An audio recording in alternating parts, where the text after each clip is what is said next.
Displays, features, and functionality overall.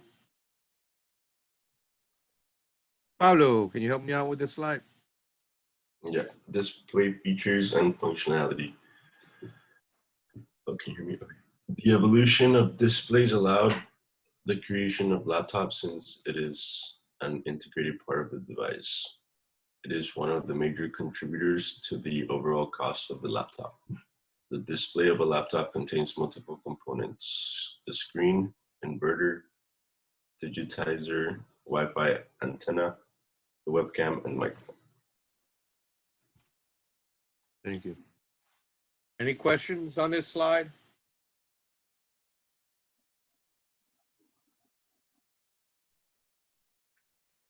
Why an inverter? It's probably one of those really old monitor screens on the laptop, like an old LCD. Yeah, most of them have LCD panels, yeah. Right? That's the inverter inside. Like backlight, right? For the backlight, correct. You said Next correct, slide. right? I'm sorry? You said correct? Yeah, I said correct. That is correct. It is for the backlight inverter if that goes back from DC to AC to make sure that the backlight has the AC to be able to accomplish its job. Next one here, Carlos.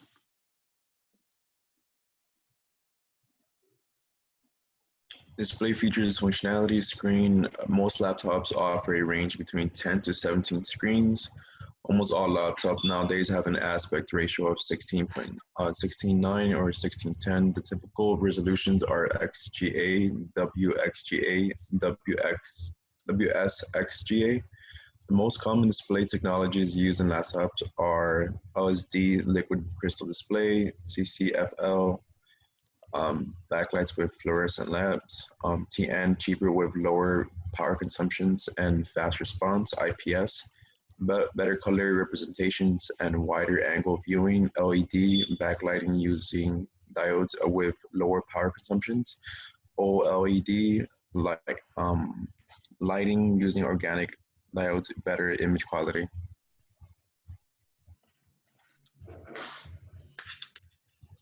Okay. Thank you. Any questions on the actual display technologies? Quick question. On the book, it mentioned that there is no laptops really that has the organic LED, but in the test they do mention that. Is that you think that's correct?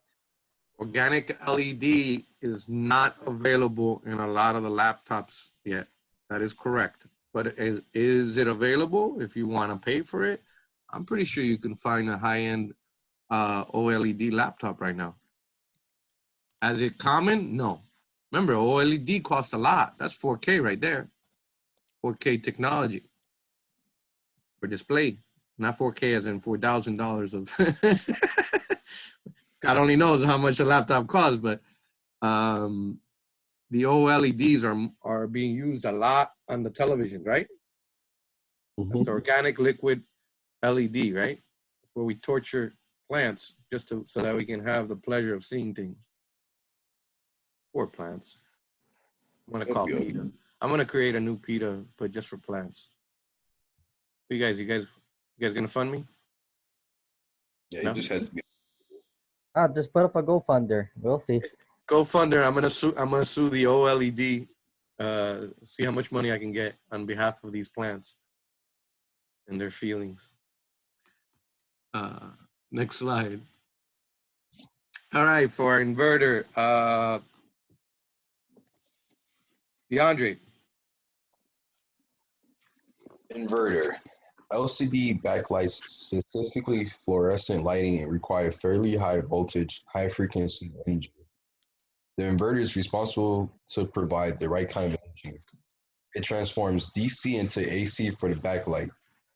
It is not recommended to change the inverters on a laptop since it could be very dangerous. LED and OLED screens don't require inverters. Digitizer. device that can be written or drawn on, and the content will be converted from analog input to digital images. When built into the display, it might be the glass of the display itself, or it might be implemented as an overlay for the display. Thank you. Any questions or doubts on this slide? I'm pretty sure we're kind of familiar already with from our previous chapters of displays, what the inverter does and his job.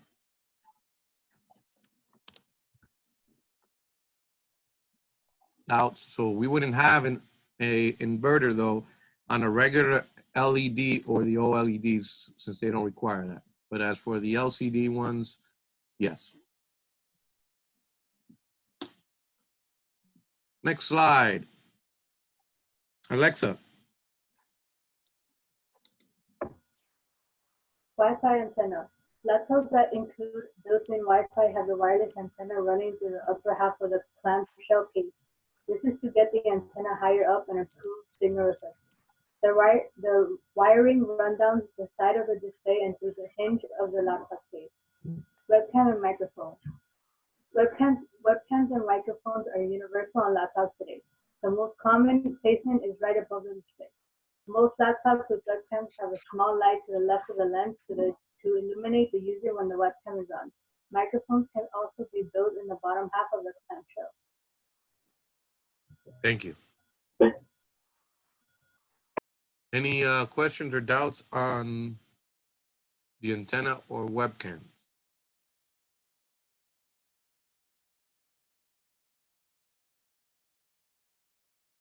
Hey, look, they use the word shell. Ha ha. Can't call me old anymore. There you go. Next one. Who can I pick on now? Teresa. Can you hear me? Yeah. Yeah, okay. Care and maintenance of LCD. Guidelines for cleaning and maintaining an LCD display. Clean LCD panel with a soft dry cloth. Use compressed air to clean keyboard, trackball, and touchpad and to blow out air vents. Remove keyboard if keys are sticky and then blow hair under keys.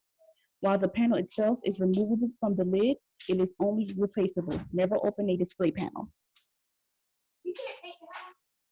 Okay. Any questions or doubts?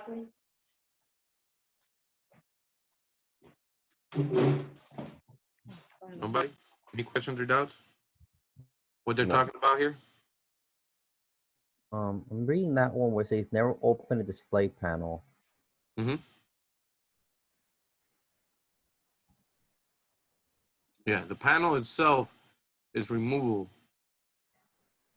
But you don't open the panel. What they're talking about is when you take off all the screws, let's pretend this is a laptop for lack of a better thing. When you take off all the screws and you actually take off on your laptop, you take off that outer shell, right? There is a screen inside. Inside this thing is a screen. You're not going to open the screen. You will take out that whole screen and they will give you another screen to put in. You would never take apart the screen. That's like taking apart a monitor. As for taking off the shell or the case on the outside, that you can do. You can clean what's here. You can take off the little shell, everything around here. But as for taking apart the panel, the actual LCD panel, you don't do that. What's the inside of it? It's a whole unit. It's a thin unit inside this shell, inside the case. Got it. Thank you. It's liquid crystal, so it get pretty nasty if you try to take that apart. Next one, 26. We'll go with DeAndre. Okay. Safe handling guidelines. Never hold a laptop by the lid or screen. Always carry a laptop with both hands. Never immerse a laptop in liquid and protect from inclement weather. If the laptop is not a touchscreen, do not touch the screen. Always use a case when transporting. Protect from overheating by keeping on a flat surface. Never put on a bed or a pillow as it will block the vents. Always close the laptop carefully from the center of the lid. Never slam shut. Never clean the laptop with anything scratchy. Use a soft cloth without clean solutions. There's plenty of little soft cloths that they sell out there that are meant to clean screens. Please, whatever you do, don't use Clorox or some other cleaning solution. As for not touching the screens, yeah, that really is what they mean. Don't touch the screens. If it's not touch screen, don't start doing this to the screen because that's not going to help. It's liquid crystal. So it's, if the more you push on it, the more likely you're going to damage that area. As for overheating, you'll be surprised how many people I have found putting it into a pillow or putting it on top of something to try to make themselves comfortable because they don't want it. It shouldn't be on your lap, first of all. If it's on your lap, you're pretty much smothering them. If you like, just put duct tape around your nose and your mouth and see how it feels. Lázaro, because I know it was you. No. I actually have. I used to have those those like fan pads. Oh Okay? yeah. I kept my laptop in good condition because I have a 13-year-old laptop, okay, running good, okay, with the same battery, the original battery. So give me some slack on the laptop part. All right, we'll stop teasing you about torturing computers. For oh now. no, I don't mind. Trust me, I did. I overclock all of them. But bottom line, yeah, these are things that we need to learn. As for holding it with both hands, oh, users scare me when they're with a laptop and you see them with it and they're just holding it with one hand. Obviously, if you're holding it as a briefcase kind of thing where it's under your hand, pretend again this is a whole full laptop. If they're holding it like this, they might as well have a case, right? It's depending where they're going and stuff like that. You got to be very careful with these things. As soon as they drop, you got about a 90% chance that screen getting cracked or more, depending on the hardware. depending on the actual distance from the floor. Next slide, 27. Jordan. Troubleshooting laptop display. Problem, black ring around picture. Solution, running higher resolution. Set display to fill entire screen. If you have dead pixels, return if still under warranty. If you have fuzzy text, run in higher resolution, enable clear type, display properties, appearance effects. Go into display properties, appearance and effects, I guess. If it randomly shuts off, change refresh rate, or open msconfig and stop any services currently that may be taxing the system. If you have a black screen on startup, check video card or start in safe mode, then check drivers. Okay. Any questions on troubleshooting laptop display or doubts on this page? What is it exactly referring to randomly shuts off? Like the computer shuts off or just the screen? Just pretend that the monitor is blinking his eyes. Okay. So basically, all of a sudden, you see a black screen, a black screen, a black screen, all of a sudden. The refresh rate, like I said before, the refresh rate is that invisible line that's coming down that your eye really can't see. So if the refresh rate is incorrect, you'll start seeing all of a sudden it just completely turns black for a second or two, or even less than a second. But it looks like if the monitor is blinking his eye at you.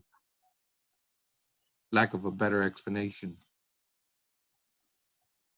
Any questions or doubts? All right.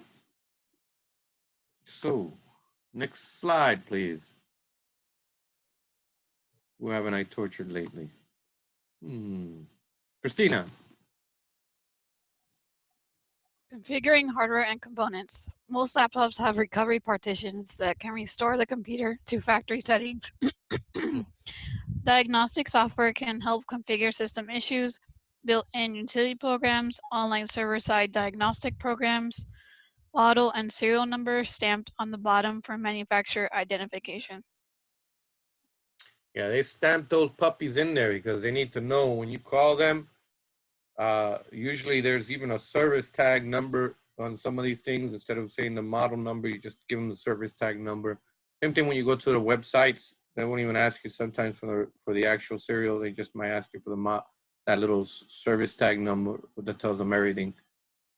As for the restore, that is a great feature to have, obviously, on these computers, because if something happens and you want to restore it from factory and you have a backup, these puppies come with their own little partition to be able to restore. A lot of them don't even come with a CD anymore.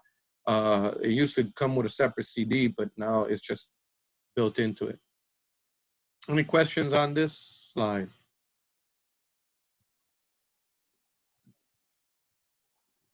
No? Yes? Maybe? Phil? Next slide. Okay. And let's go with Carlos. I'm missing somebody. Replacing internal components. Most common components that can be replaced are RAM and hard drives. Other internal components like wireless adapters and video cards are harder to replace, but sometimes possible. Removing external hardware safely. Remove hardware icon. PNP components can simply be disconnected. Thank you. Any questions or doubts on this slide?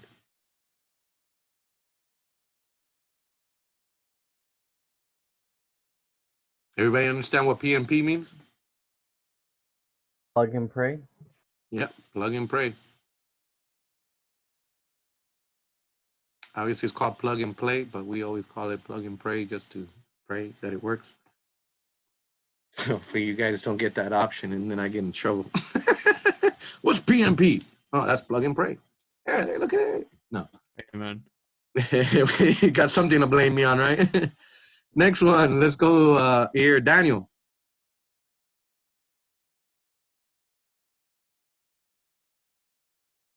Sorry, I had to unmute myself. Okay, so upgrading or replacing memory.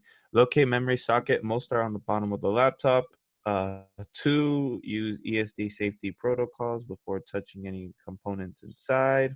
3, open cover as shown in image. 4, remove existing RAM and insert new module, being careful not to touch the board connection. And 5, replace cover and boot. Notice changes automatically configured. Yeah.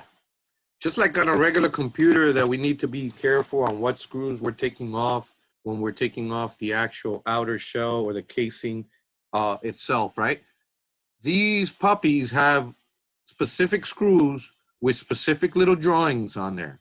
There's drawings of a keyboard, there's drawings of memory, there's drawings of the actual case itself, different little pictures next to each screw. So only take off the screws that correspond to the part that you want to loosen.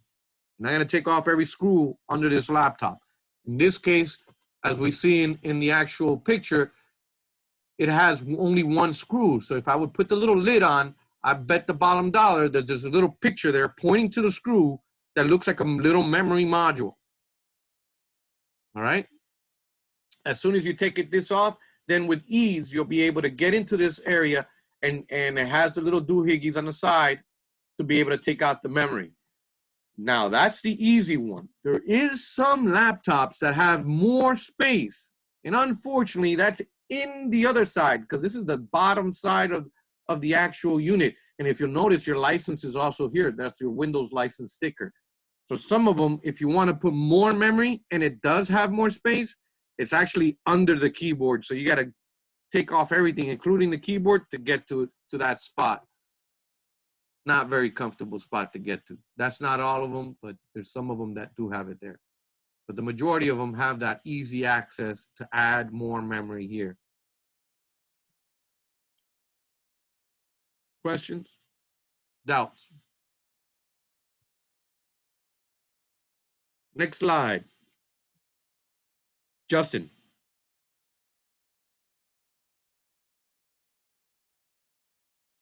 Hard drive. Read documentation before starting, as some HDDs are in an easy spot while others are buried in the laptop. After locating where the disk is, disconnect data cables and remove the component. Place the new hard drive in the slot and reconnect data cables. Enter BIOS to confirm new drive is working, then install the OS if needed. Thank you.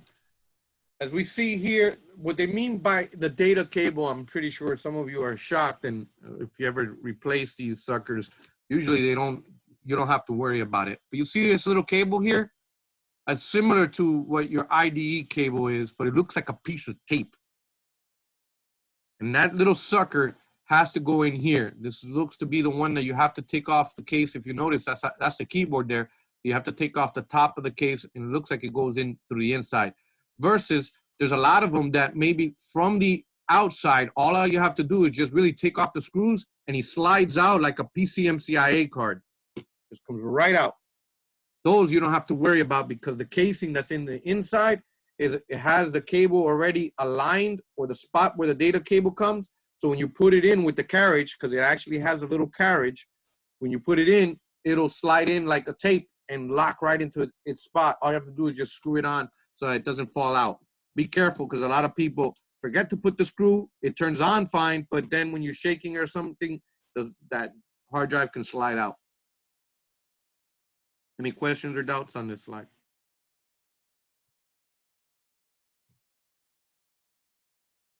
So why would I remove the hard drive? Upgrade, maybe went bad, or maybe want a faster, many options. And we have to be careful on the size of, and obviously the type of drive that we're getting, right? Because if the size of the drive is just too many gigs and the motherboard or the operating system is not gonna actually work with that, we just wasted our money, right?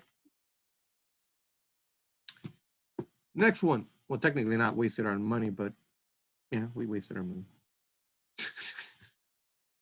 You can partition the drive, right? If you partition the drive enough parts, the OS may understand the parts, but it won't understand bigger than, I think we said for 32 bits was what? I'm not gonna tell you the answer, I was about to. 4 gigs. That's the maximum. Is it 4 gigs or 2 gigs? That's memory. I think you're talking about memory. I'm talking about partitions. Oh, partitions. Oh. I think the memory is 4 gigs. You are right. But for partitions, I think it's 2 gigs. I'm not 100% sure on that one. Now you got me going. Next slide. A limitation of how many partitions you're gonna have? That too. All that on the older operating systems, the size and the amount of partitions that you can have are limited. Do we need to know that for the exam? Not for 1001, not that I'm aware of. For 1002, that's when you're dealing with operating system. Right now, we're only dealing with hardware on 1001. All right, next slide here. We have Pablo. Got the tear down and rebuilding procedure. We got bullet 1, use the manufacturer's documentation. Use the right hand tools, organizing and documenting. Then back up important data if possible. Ground yourself against ESD. Remove express cards, CDs, DVDs, flash memory cards, or USB devices, and then shut down the notebook. Disconnect AC adapter. Undock if necessary, and remove the battery. Follow manufacturer's documentations for tear down, making sure to document and keep organized with everything removed. Screws, connectors, and components. Rebuild working backwards through documentation. Go to ensure proper connections were made.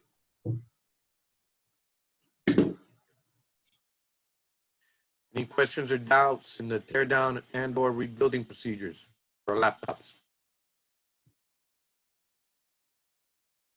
What's one thing I should do when especially if I'm not familiar with anything that I'm taking apart? Pictures. You, Lots of pictures. darn tootin'. I better take pictures, especially on these laptops, bro. You'd be surprised when you go in there and then all of a sudden you're looking and you're trying to say, where exactly did this go? Also, we got to be very careful. As I said, the cables in there are as thin as tape and they will rip like tape. They're that easy to break. So we have to be extra careful with these data cables that are in there. Not that I broke any. Fair warning. If you want to learn like me and Lazaro the hard way, just take it to heart. You need thermal paste for CPU, and you need to be careful with these cables. Next slide. Let's see who's going. What's my app going to tell me now? Alexa.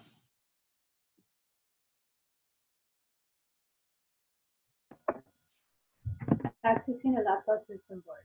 To access components such as the CPU and graphic card, and possibly one or more of the memory slots, you need to disassemble the laptop. The general process is as follows.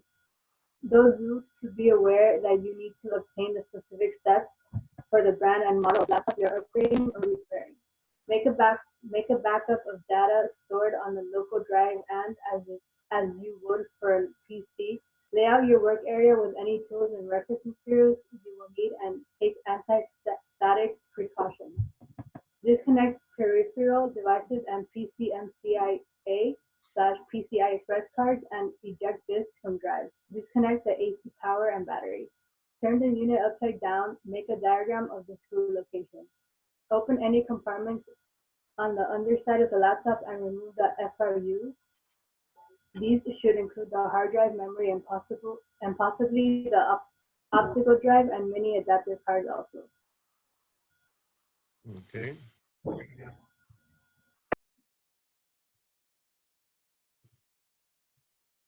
Any questions or doubts on the accessing laptops?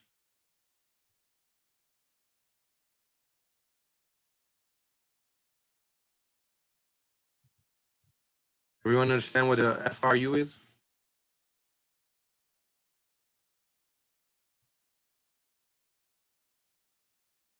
Field replacement unit. That is correct. It's a field replacement unit.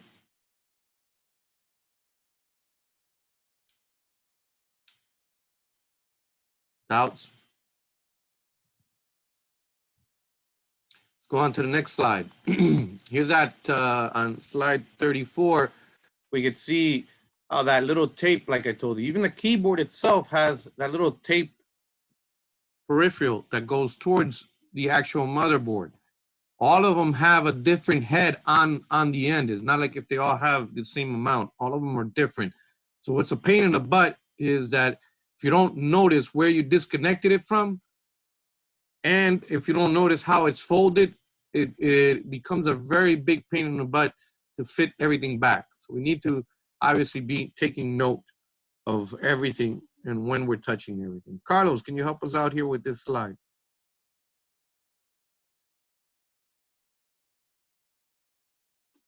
Accessing a laptop system board. Remove the screws holding the chassis together and put them somewhere safe. 6, flip the laptop over again and remove the plastic bezel at the top of the keyboard. This might be difficult, but take care not to snap it. 7, unscrew the keyboard and partially lift it. Carefully disconnect the cable that attaches to the motherboard, then fully remove the keyboard. Thank you. So we just got to go and look on the bottom, as I stated before. All of these have these little pictures next to the screws. Look for the screws that correspond to the actual keyboard. If I can't find anything for the keyboard, then most likely I got to take the shell keyboard, the shell ones. But I'm pretty sure they should have something marked for the actual keyboard. And this one here for the Toshiba, I recognize this one. So after I take off the screws, this kind of slides or snaps out of place there. And then you slide it back in and snap it into place. and then put the screws back on. Depending, again, we need to see the manufacturer's book. They will tell you exactly how to take this out.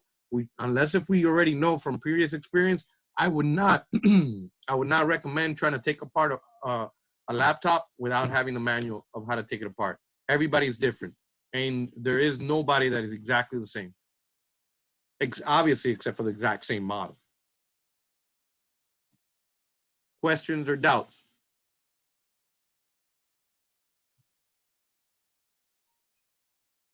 Next slide.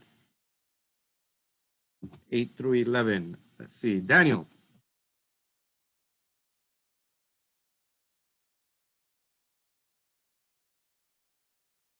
Daniel. Sorry, I had my thing. Accessing a laptop system board. Similarly, unscrew or unclip the palm rest and touchpad assembly. Disconnect the signal cable and lift away. You may also be able to access the speakers at this point. As with other components, you need to disconnect the signal cable as well as the speakers themselves. Disconnect the LCD cable and LCD power connector connecting the display to the motherboard. There is also likely to be a cable connecting the radio antenna running around the screen to the wireless adapter, and lift off the display. If you need to replace the display, unscrew it from the lid, then screw the new panel in its place. Okay. Pretty self-explanatory. Any questions here in what they mean by signaling cables and or any other components that they mentioned here?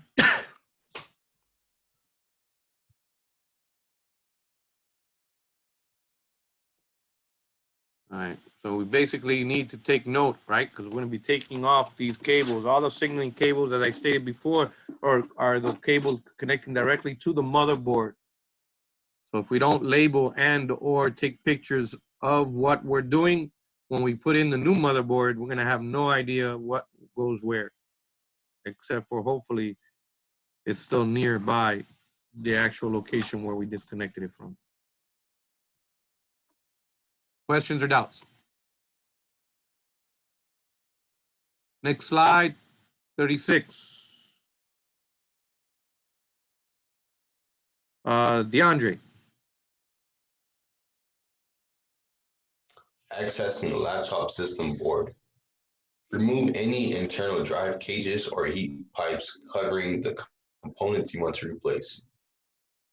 As with a desktop, make a careful note of how fan power connectors are attached. Thank you. So we take a picture, we make sure if we're not familiar. Also, take note, the majority of these screws are different sizes. This is not like a computer where a lot of the screws are exact same size where then I can just laugh because I mixed them up. No, that's the reason why they give you the little bucket, usually on your little toolkits of absolutely no screws in there or extra holes for no screws, because you're gonna have the external screws. Those are going to be in various of sizes, and your internal screws are going to be in various of sizes depending on where it's located. So if we get it mixed up, it's not going to work. We're going to wind up at one point having a longer screw than what we need. Because the worst part about it is, if I recall, all of them have the exact same threading. The length of it is different, so that means that when you put it in, if it's meant for a big screw and it's a small screw, obviously it's gonna fit, but then you're gonna get left with a big long screw that meant to be somewhere else, maybe on the bottom, that's coming all the way up to the keyboard, for instance. Any questions or doubts on this slide?